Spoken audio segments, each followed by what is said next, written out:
આ વખતે મહારાષ્ટ્રમાં સીએમ ભાજપના હોઈ શકે. મહારાષ્ટ્ર નિરીક્ષક વિજય રૂપાણીનું મોટું નિવેદન.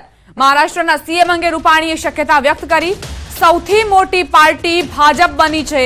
શિંદેજીએ જ અગાઉ સ્ટેટમેન્ટ આપ્યું હતું, ભાજપના સીએમ બને તો મને કોઈ વાંધો નથી.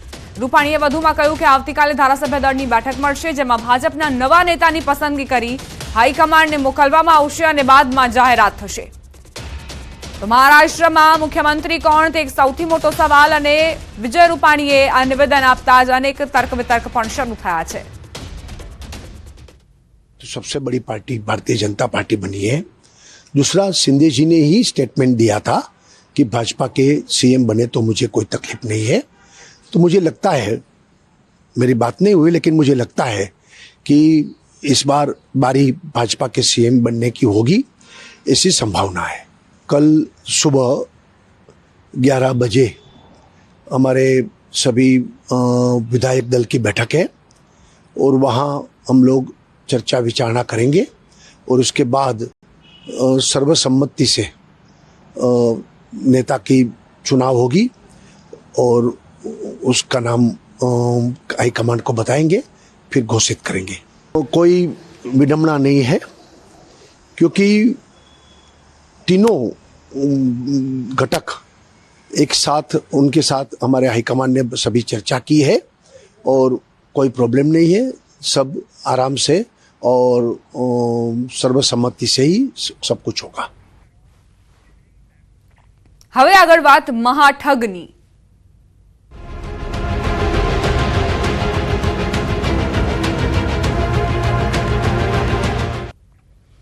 બીઝેડ ગ્રુપ કૌભાંડમાં થઈ રહ્યા છે નવા ખુલાસા. અરવલ્લીના બાયડમાં બીઝેડ ગ્રુપની ઓફિસોમાં તાળા વાગ્યા. સીઆઈડી ક્રાઇમના દરોડા બાદ 7 દિવસથી ઓફિસ બંધ.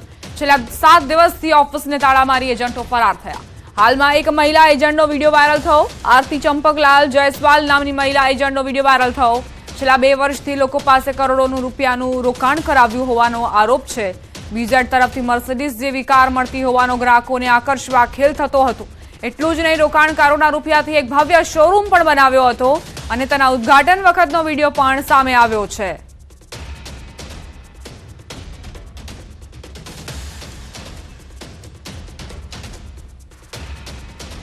સમાચાર સાબરકાંઠાથી. સીઆઈડી ક્રાઇમની હિંમતનગરમાં તપાસ. બીઝેડ ગ્રુપના એજન્ટ ધવલ પટેલના ઘરે તપાસ. ધવલ પટેલના ઘરમાં સીઆઈડી ક્રાઇમે તપાસ કરી. એજન્ટ ધવલ પટેલ હાલ ભૂગર્ભમાં છે. સીઆઈડી ક્રાઇમ ધવલ પટેલની તપાસ કરી રહી છે, શોધખોળ કરી રહી છે.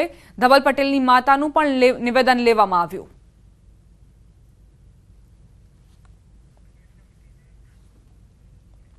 બીઝેડ ગ્રુપ પર સીઆઈડી ક્રાઇમના દરોડા બાદ બીઝેડના સીએનું નિવેદન.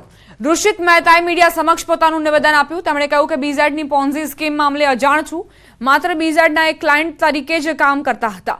તો સીએ પોતાનો બચાવ કર્યો છે. તેમણે કહ્યું કે પોન્ઝી સ્કીમ વિશે તમને કોઈ જ ખ્યાલ નથી, કોઈ જાણકારી નથી, માત્ર બીઝેડના એક ક્લાયન્ટ તરીકે જ હું કામ કરતો હતો. હવે આ નિવેદનમાં કેટલી સત્યતા છે તે તપાસનો વિષય છે.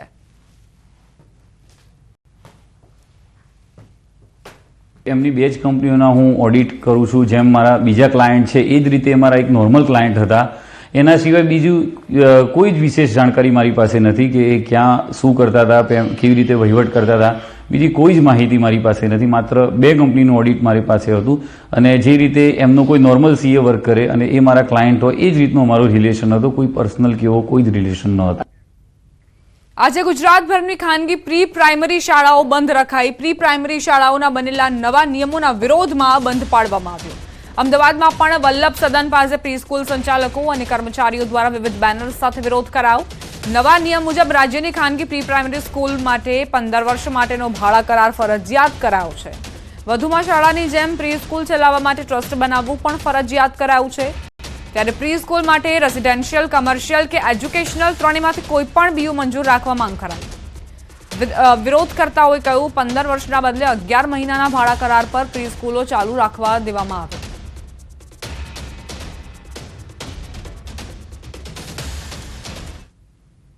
અમારી પ્રી સ્કૂલો વારંવાર રિક્વેસ્ટ કરવા છતાં સીએમ સાહેબ, ડિંડોર સાહેબ, પાનસેરિયા સાહેબને જે નવી રજિસ્ટ્રેશન પોલિસી આવી છે વારંવાર રિક્વેસ્ટ કરી છે, પણ એમના તરફથી કોઈ જવાબ આવ્યો નથી. તો આજે અમે સમગ્ર ગુજરાતની પ્રી સ્કૂલો બંધ રાખવાનો એલાન કર્યો હતો, જે બંધ રહી છે. અને આજે એના અગેન્સ્ટ માટે એમને રિક્વેસ્ટ કરવા માટે અહીંયા અમે ભેગા થયા છીએ.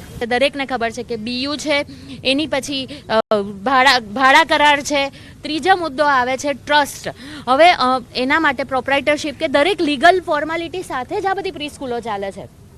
ક્યાંય પણ એવું નથી કે કોઈ ઓફિશિયલી ના ચાલતું હોય એવી કોઈ જગ્યા નથી. અને ત્રીજી એક માંગણી છે એ બાલવાટિકાના રજિસ્ટ્રેશન લઈને થોડા કન્ફ્યુઝન છે, જેમાં બધાને ક્લેરિટી જોઈએ છે. આ મુખ્ય મુદ્દાઓ છે.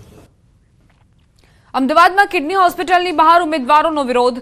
2023ની વેકેન્સી પડી તેમ છતાં ભરતી ન કરાયાનો આરોપ મુકાયો.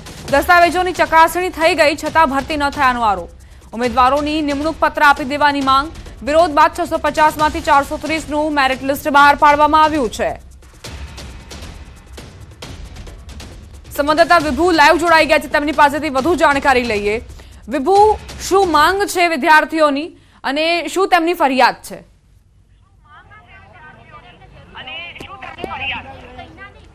અમદાવાદના સિવિલ હોસ્પિટલ કેમ્પસમાં આવેલી કિડની હોસ્પિટલ છે કે જે 2023માં નર્સિંગ માટેની વેકેન્સી છે તે બહાર પડી હતી અને જે ઉમેદવારો છે તેમને ફોર્મ ભરી દીધા હતા, ફી ભરી દીધી હતી અને ત્યારબાદ જે વેરિફિકેશન છે દસ્તાવેજનું તે પણ કરી દેવામાં આવ્યા હતા.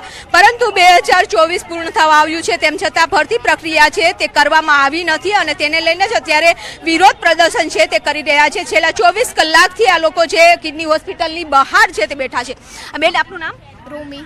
શું ડિમાન્ડ છે તમારી? બસ અમને અમારે નિમણૂક પત્ર હાથમાં આપો, બસ બીજું કંઈ નહીં. અને જેટલી વેકેન્સી છે એટલી જ કમ્પ્લીટ પૂરેપૂરી કરો. જે 430 કાઢેલી છે એને એના જગ્યાએ 650 પૂરેપૂરી થવી જોઈએ. અને જે ડિસ્ક્વોલિફાઈડ કરેલા છે એ ડિસ્ક્વોલિફાઈડ નહીં. અને એનું અમને સાચો જવાબ આપવો જોઈએ કે શા માટે ડિસ્ક્વોલિફાઈડ કરેલા છે. આખા અમારી સખત કાલના દિવસની મહેનતના કારણે અને મેરિટ લિસ્ટ બહાર પાડ્યું. 2 વર્ષ થયા, હવે એનું મેરિટ લિસ્ટ બહાર પાડ્યું. એમાં બી ધાંધિયાવાડા કરેલા છે કે જે પાસ થયેલા છે માંડ આટલી નોકરી ધંધા બધું છોડીને, પ્રાઇવેટ નોકરી છોડીને પાસ થયા, મહેનત કરી અને હવે છેલ્લે મેરિટ લિસ્ટમાંથી અમને કાઢી મૂકે છે, ડિસ્ક્વોલિફાય કરે છે. એનું રીઝન કંઈ નહીં કે નોન ક્રિમિનલ તમારું નથી સબમિટ કરેલું.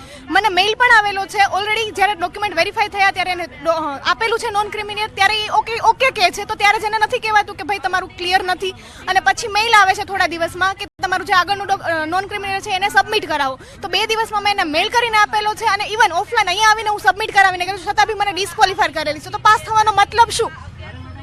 તમે શું કહી રહ્યા છો? છેલ્લા 24 કલાકથી બેસી રહ્યા, મેનેજમેન્ટ સાથે વાત થઈ છે? કાલ સવારના 8 વાગ્યાના અહીંયા આવ્યા છીએ. હજી 8 વાગ્યા, આજે 24 કલાકથી અમે અહીંયા જ છીએ. રાત્રે બી અમે અહીંયા જ હતા. આજે સવારે ફ્રેશ થવા જઈએ બહાર ગયા તો એ લોકોએ ગેટની અંદર અમને જવા દેતા નથી. અને 1156ની વેકેન્સી છે. અમારે અત્યારે એટલું જ કહેવું છે કે 1156ની વેકેન્સીને જલ્દીથી જલ્દી નિમણૂક પત્ર આપવામાં આવે. અને એ લોકોએ 650માંથી જે 430 સીટ કરી છે એમાં 650ની વેકેન્સી થવી જોઈએ. અને સાંજે એ લોકોએ જે મેરિટ લિસ્ટ બહાર પાડ્યું એમાં બી ધાંધિયા વેડા કર્યા છે.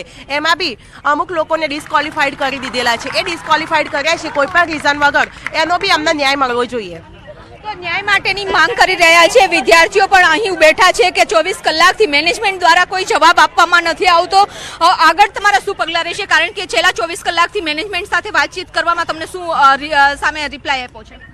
અમે મેડમ જ્યારે ડોક્યુમેન્ટ વેરિફિકેશન થઈ ગયું એનો 5 મહિના જેટલો સમયગાળો વીતી ગયો પછી કોઈ પણ ભરતી પ્રક્રિયામાં ડોક્યુમેન્ટ વેરિફિકેશન થઈ જાય એટલે ઉમેદવારની આશા હોય કે જલ્દીથી ફાઇનલ મેરિટ લિસ્ટ આવે અને નિમણૂક મળે.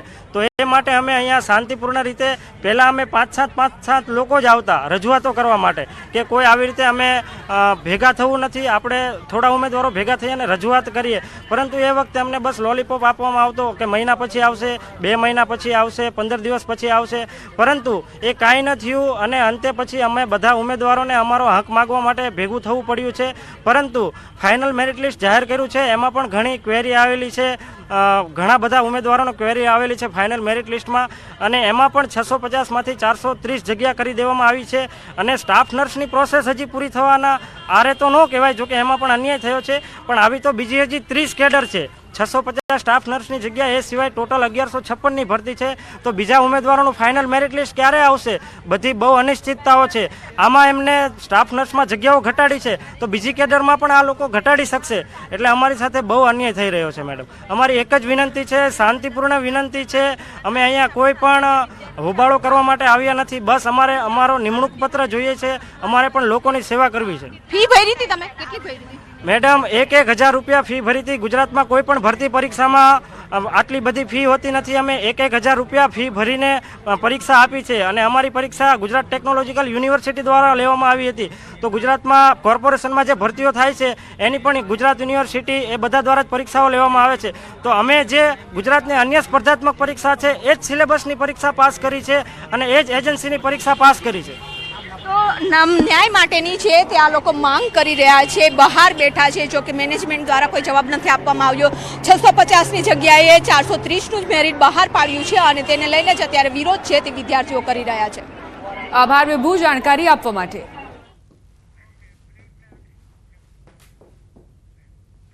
રોકાઈશું એક નાનકડા વિરામ માટે. આપ જોતા રહો ન્યૂઝ 18 ગુજરાતી.